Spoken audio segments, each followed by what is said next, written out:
Hello, and welcome to Spotlight on the Arts. I'm Carol Cassie, and I will be your host today. Today we're going to Artserve. If you don't know what that is, then you're about to find out. But first, let's meet our panelists for today. Bill Hirschman is an arts journalist and the founder of FloridaTheaterOnStage.com.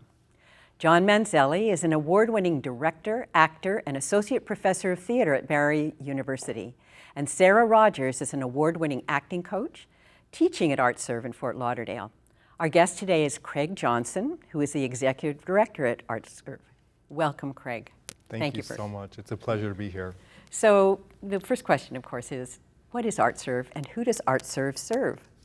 So for 30 years, Artserve has been the cultural core of Broward County's arts ecosystem. We are actually one of the nation's original 6 arts incubators, and with support from the Broward Cultural Division, we provide critical resources, education, opportunities, and outreach services that allow our artists, entrepreneurs, educators, and cultural groups to successfully enter and sustain their place in the Broward County cultural ecosystem. Wow. So now Artserve has a physical place. We do. On Sunrise Boulevard. Can you tell us a little bit about that location? It's a 30,000 square foot facility, and every year we have 2,400 artists coming through that space that we're providing resources, space, and opportunities for. In a nutshell, we're really a birthing center for creative businesses and artistic ideas that impact our community both culturally and economically. Can you give us an example of what that is? For a layperson who may not be as familiar with arts administration, right? Sure. What does that mean for different disciplines or different artists in this community? Okay, so here's a really good example. I am working, first of all, I will say this. I love the conversations that I have with artists. It's the best part of my week. So being in conversations with artists is really a powerful experience. And if you want to understand the value of the arts in our community, please go talk to an artist. Just sit down with an artist and spend some time with an artist. So we have an artist right now that I've been in conversation with. He's a Haitian artist, and he's looking to facilitate his work into new and different platforms that impact our community beyond a scale of art making. So the conversation that he is in is talking about the social and cultural implications of art in the Haitian community and how we respond to the social and cultural needs of that community through the arts. Zeke Matthias is his name, and he is looking for opportunities to broaden the way that he infiltrates his art into the community and is given opportunities to present and exhibit. So part of what we do is we take those kinds of artists, provide them opportunities to actually exhibit and showcase their work, bring greater awareness to what they're doing, and hopefully leverage those opportunities for them to do even greater work beyond a single exhibition. So how do you do that, basically? How do you bring him in and share the space? Okay, great. So I want to tell you that I have been at Artserve for 60 days. Okay. I'm just going to give you. Congratulations! I'm going to give you a reference point here. I've been the executive director for 60 days, and one of my core beliefs is that the way you create a vision and a mission for an organization is you have to be in dialogue with your community. You have to be in dialogue with your constituents. So. What I did was I started conducting a series of intensive interviews and listening sessions with our artists, with our constituents, with our cultural leaders to really learn about what are the needs of this community and how can Artserve do better or do more in terms of its work and establishing those connections to our community and being of greater service to our community through the arts. So to answer your question, okay. The way we do that is it begins with conversation, it begins with dialogue. We cannot program blindly, we can't do things without the knowledge and power and experience of dialogue and conversation with our artists and our constituents. So the way we do it is active conversation and learning what are the needs of a particular artist or a particular subgroup of our population, and then connecting that work directly to the needs of our community. So for this particular artist I'm speaking of, he's attempting to really showcase socially and culturally relevant experiences to the Haitian experience in this community. In order to facilitate that, we have to find a platform that's willing to host that work, share that work, and give Zeke an opportunity to actually demonstrate his abilities and his skills in a platform that reaches deeply into our community. Because this is really a good case study, I want to go one more step. You keep talking about a different platform than, I guess, simply putting his work up in one of your galleries. What are you talking about? Are you talking about cyber, putting it out online? Are you talking about murals on the side of storefronts? What are you talking about? I'm talking about all of the above. And in addition to that, we have an Art in Public Places program that we've initiated. So this is a relatively new program, Art in Public Places, where our work is now at Holy Cross Hospital. We're in hotels across Broward County. So in order to showcase an artist like Zeke, for example, we would open up one of those doors for him where the rotating exhibitions that we have at the hotel level or at the hospital level could feature Zeke's work and then be seen by a whole new population of individuals who might be willing to further support his work and at the very least experience the impact of his work. And you said you started to go someplace. The listening tour that you underwent, what are the big things that you learned, particularly in terms of going forward? What are the crying needs that you go, yeah, we need to jump on that? Gosh, I love that question because I'm going to tell you that this community is ready to start major fires. I mean that in the best way possible. I mean that in the best way possible. Two of the things that I've learned from our listening tour is the community wants to be involved in the arts. They deeply and powerfully want to be involved in the arts. And our artists deeply and powerfully want to serve this community through the arts, not just by presenting works of beauty, which is perfectly acceptable in and of itself. Aesthetics are important and beauty is a powerful thing.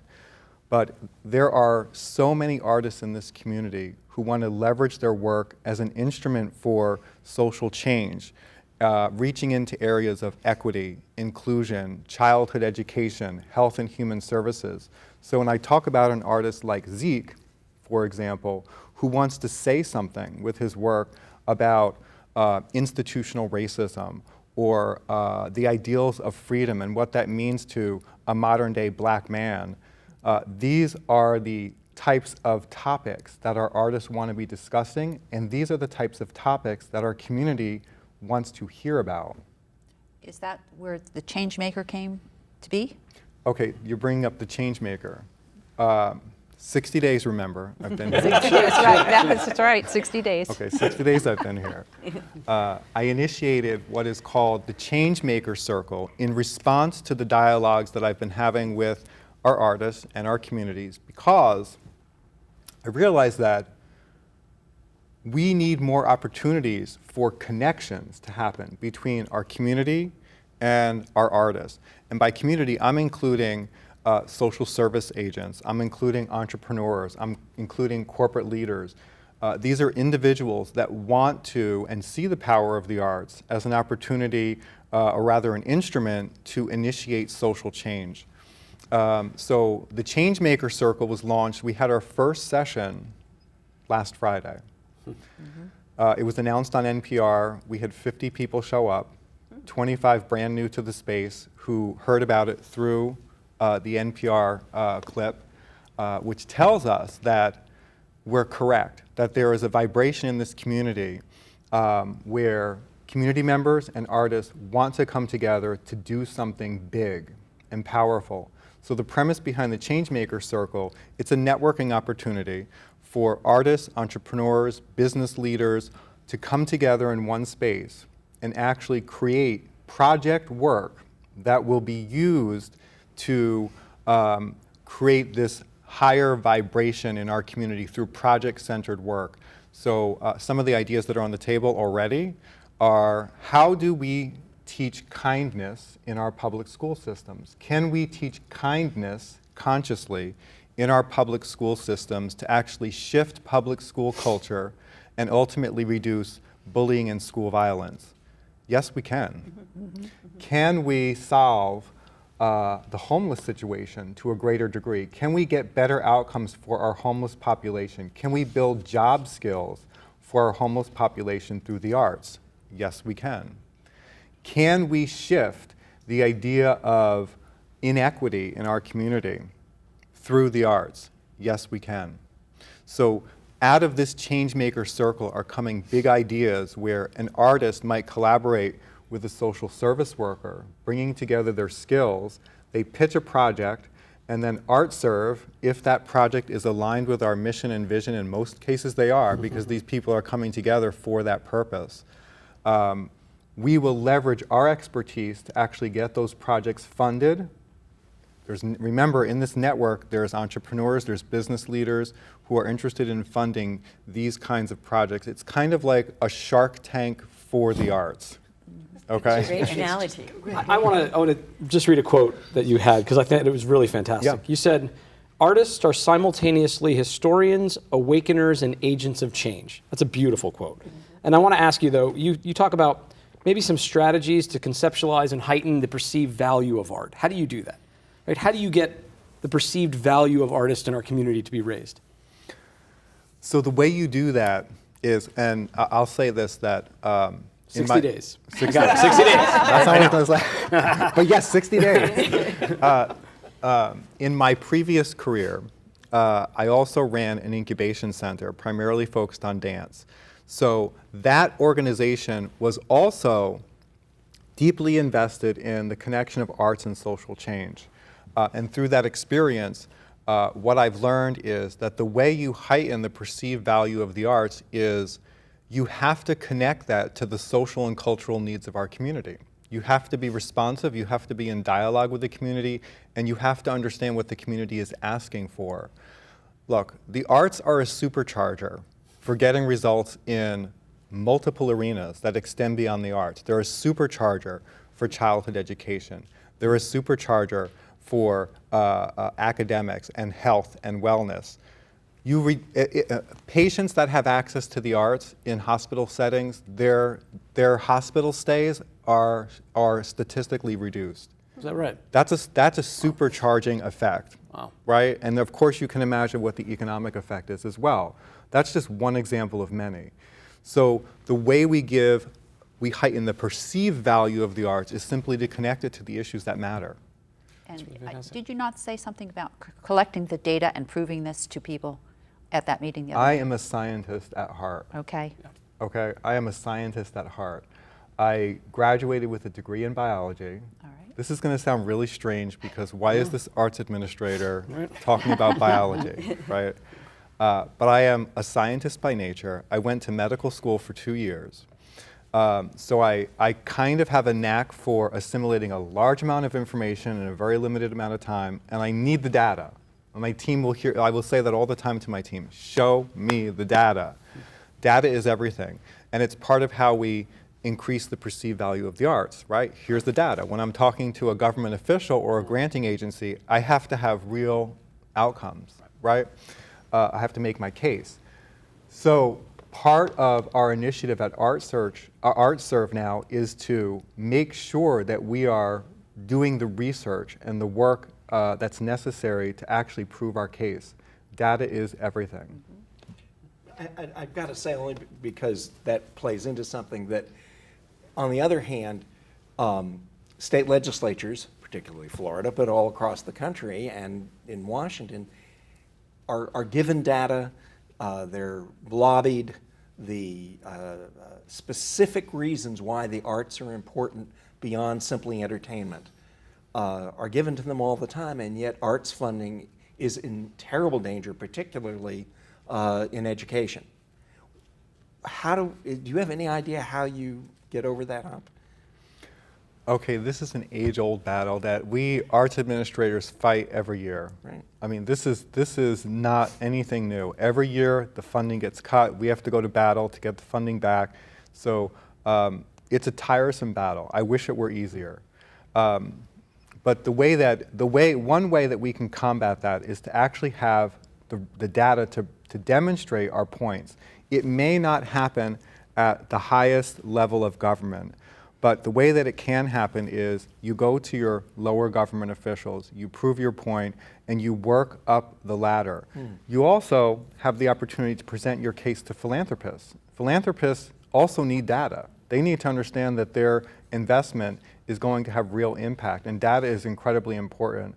I'm a big fan of, yes, looking at government funding and making sure that we do everything possible to ensure that it's there, but I also know that there are incredibly generous community members who understand the value of the arts, and if we can make our case through data-driven research, they too will step up and support this kind of work. It's difficult to rely year after year on government support with it being so unstable. So I like to go to places that are a little more stable. Is that why you start with the community and just It's move out? 100% why we do that. We have to stay in dialogue with our community because it's 1 degree of separation. That's how I look at it. It's 1 degree of separation from a funder or an agency or a corporation that's interested in helping to solve the homeless problem. And if we can supercharge that solution through the arts, that's how we do it. We have to stay in dialogue with our community. There's also the business of the arts, which people tend to want to ignore. But unfortunately, you hear about starving artists, but we need to be able to feed them.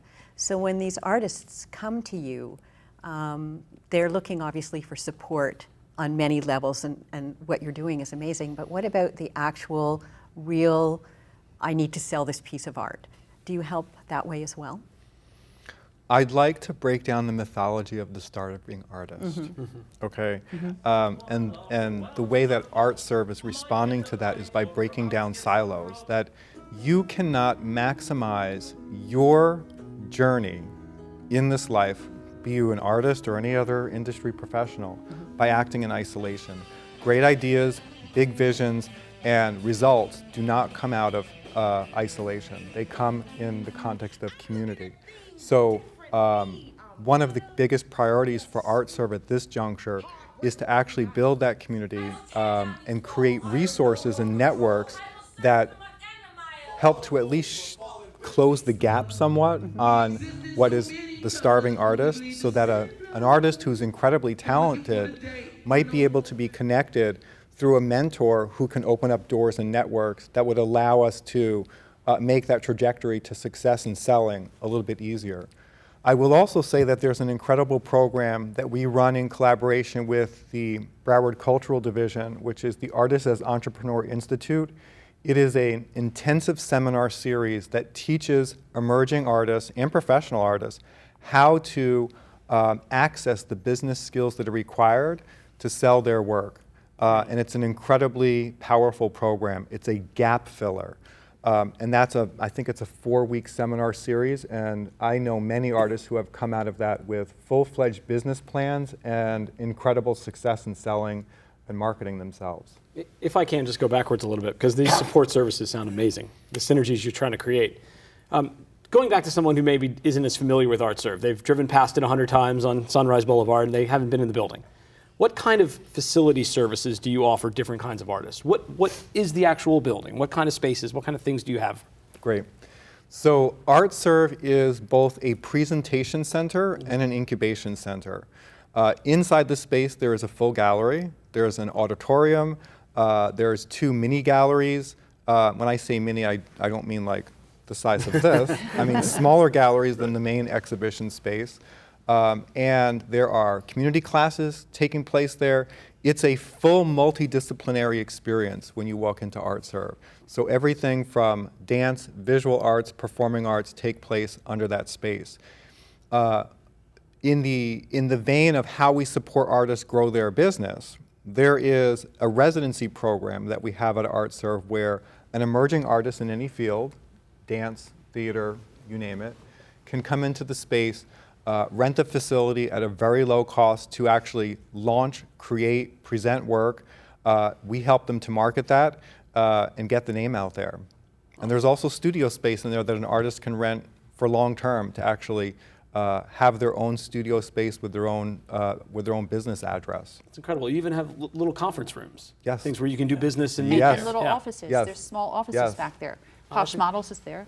Oh, wow. And there's several. I've been there for 2 years. Okay. So I beat him. But for 2 years I've been there, and I've seen such a growth. We have a gentleman named Hal Axler. He's the general manager. He works with him, and he's just amazing. When I first started there teaching my classes, I was the only person there. Now, Monday nights, it's like, okay, what room am I in now?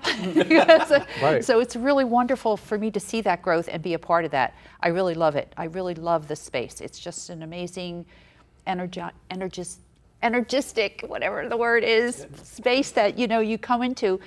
You must stop by. You must. Oh, I've been there many times. I was just Oh, okay. asking, but- The way you said that, I agree. I thought Yeah. maybe you hadn't been there. But yes, no, what I was going to say is, so John's person who's driven by slams on the brakes and says, I want to go in there.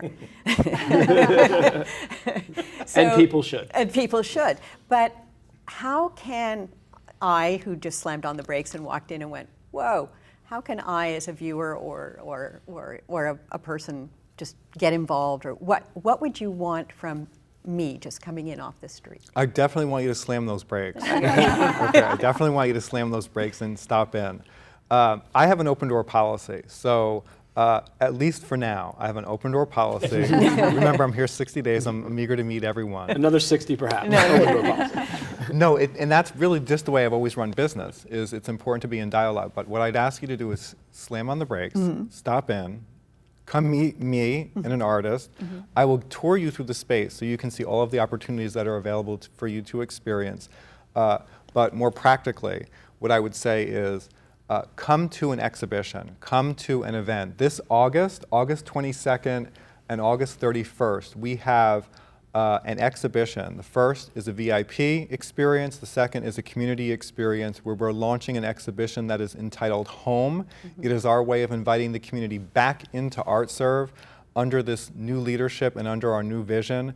And both of those events serve as a vision launch party. So you will see our full artistic and educational plans unfold. How we are responding to the big questions that we talked about today, how we increase the perceived value of the arts in our community by connecting them to social good. So I would say get on the website, artserve.org, and join us for an event. Volunteerism, come join the Changemaker Circle, because it requires us to work together. The third Friday of every month, is that correct? The third Friday of every month is the Changemaker Circle, and you can find all the details at artserve.org. And they also do a lot of different venues besides art. You can go to see shows there, open mic, for instance. I think the charge is very, very minimal. If you are a member, you get these rates for just really good rates if you're going to rent space there. John, they have a dance studio there. It's small, but it's a nice dance studio, nice mirrors, nice flooring. It's very lovely. I didn't even know that was there for the first 6 months. So it took me a minute to find it. But again, after 2 years, I kind of know every nook and cranny that is there. But I really love the space. And now with him in charge, I think it's going to grow even better. What about programming for young people? Do you do a lot? We talk all the time about disenfranchised teens. Do you do anything that targets that audience? I had an amazing conversation last night with a group of teen artists through the Art Start program. I sat down with them for about an hour because one of the key initiatives for me is to bring more youth into the space. And I'm very interested in how we connect our programming to the public schools. So those are two initiatives, working and mentoring teen artists and bringing our work into the public school systems is incredibly important to me because that is the next generation of artists. And if we can help them in any way, shape, or form to connect art to their life and understand the power and impact of art, I want to help to facilitate that. So over the next year, you're going to see much stronger connections to our youth community. Is there, do you walk down the street sometimes, either of you, and you just want to stop people and shake them by the shoulders and go, I want you to know this, either something you think they really don't know or something they may misunderstand when they hear the word Artserve? Is there something you've got an opportunity here? What do you want people to know above all that either they don't know, you think they don't know, or that they misunderstand? I want our community to know that Artserve is a free space. You can come in there for free and experience the exhibition anytime that we're open. It's completely free.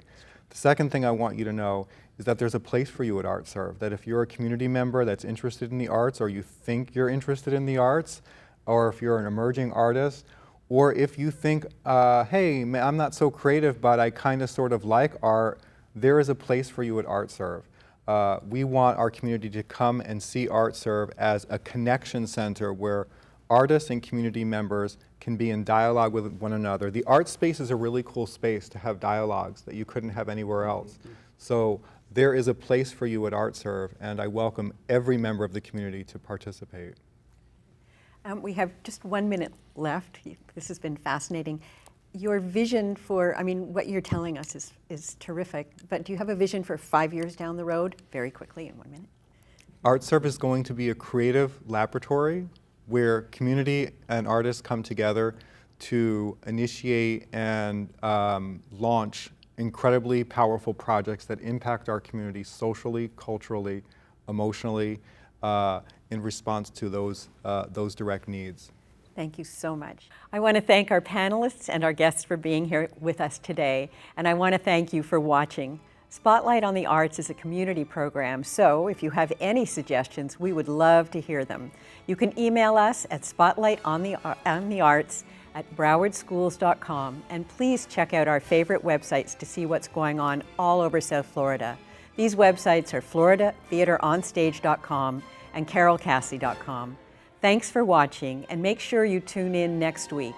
And as Iris Acker would always say, go to the theater.